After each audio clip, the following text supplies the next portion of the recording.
اللہ کے خزانے کی جو سب سے بڑی دولت ہے، اللہ نے کہا مجھ سے یہ مانگو، اور کہو اہدنا الصراط المستقیم، اے اللہ مجھے ہدایت نصیب فرما، ہدایت کا نور نصیب فرما۔ ارے میرے عزیزو، اللہ کے در کے، اللہ کے خزانے کے اس سے بڑی دولت ہوتی تو اللہ تو اپنے بندوں سے اتنا پیار کرتا ہے کہ ہم بھی اپنی بھلائی اتنی نہیں چاہتے جتنا ہماری اللہ بھلائی چاہتا ہے۔ جتنا اللہ ہمارا بھلا چاہتا ہے ہم اپنی ذات کا بھی اتنا بھلا نہیں چاہتے۔ تو اس مولا نے اپنے در کی سب سے بڑی دولت اور انسان کی سب سے بڑی ضرورت اس کی رہنمائی فرمائی کہ جب تم مانگو تو یہ مانگو، اہدنا الصراط المستقیم، یہ دولت مجھ سے مانگو۔ اور میرے عزیزو، کوئی شخص دنیا میں ساری زندگی اولاد مانگے تو ممکن ہے اسے اولاد نہ ملے، کیونکہ اس کی ان دعاؤں کا بدلہ اللہ نے آخرت میں رکھا ہے۔ کوئی شخص ساری زندگی نرینہ اولاد مانگے، ممکن ہے اللہ نہ دے، کیونکہ اللہ نے اس کا اجر آخرت میں رکھا ہے۔ کوئی شخص ساری زندگی صحت مانگے، ہو سکتا ہے نہ ملے، اور ان دعاؤں کا اثر اور قبولیت کا بدلہ آخرت میں اللہ عطا فرمائے۔ کوئی شخص ساری زندگی خوشحالی، رزق میں فراوانی مانگے، ممکن ہے اللہ دنیا میں نہ دے کہ اس دعا کی قبولیت کا بدلہ آخرت میں موجود ہے۔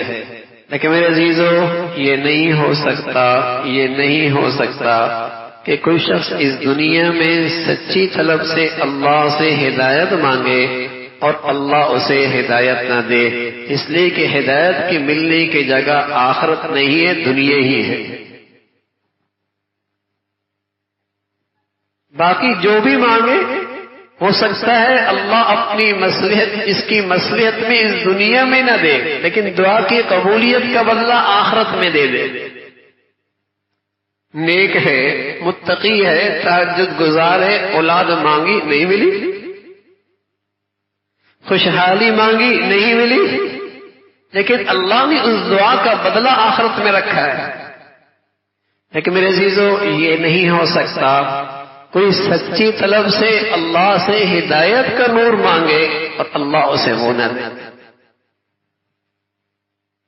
اس لیے میرے عزیزو، کبھی پریشان نہ ہوا کرے کہ یار کس فرقے کی بات مانے، کس گروہ کی بات مانے، کس فرقے کی بات مانے، کس گروہ کی بات مانے، کس کی سنے کس کی نہ سنے، کوئی کچھ کہتا ہے کوئی کچھ کہتا ہے۔ ارے میرے عزیزو، سب ٹھیک ہے، فتنے کا دور ہے، لیکن رب بھی تو ہے نا، اللہ بھی تو ہے، میرا اور آپ کا خالق اور مالک بھی ہے، وہ بھی اس فتنوں کی ظلمت کو دیکھ رہے اور بندے کا فقر اور احتیاج بھی دیکھ رہے۔ اگر کوئی بندہ اپنے اللہ سے سچی طلب سے ہدایت کا نور مانگے گا، اللہ اسی دنیا میں اللہ اسے ہدایت کی روشنی ضرور عطا فرمائے۔ خود بخود اللہ اسے اہل ہدایت کے ساتھ جوڑ دیں گے اور اسے اللہ ہدایت کی ایسی روشنی عطا فرمائیں گے جس کی بدولت صحیح غلط، اچھائی برائی، سنت بدعت، حق باطل، صحیح غلط، سب اس ہدایت کی روشنی کی برکت سے اللہ رہنمائی فرمائے۔ لیکن شرط ہے کہ سچی طلب سے اللہ سے ہدایت کا نور مانگا جائے۔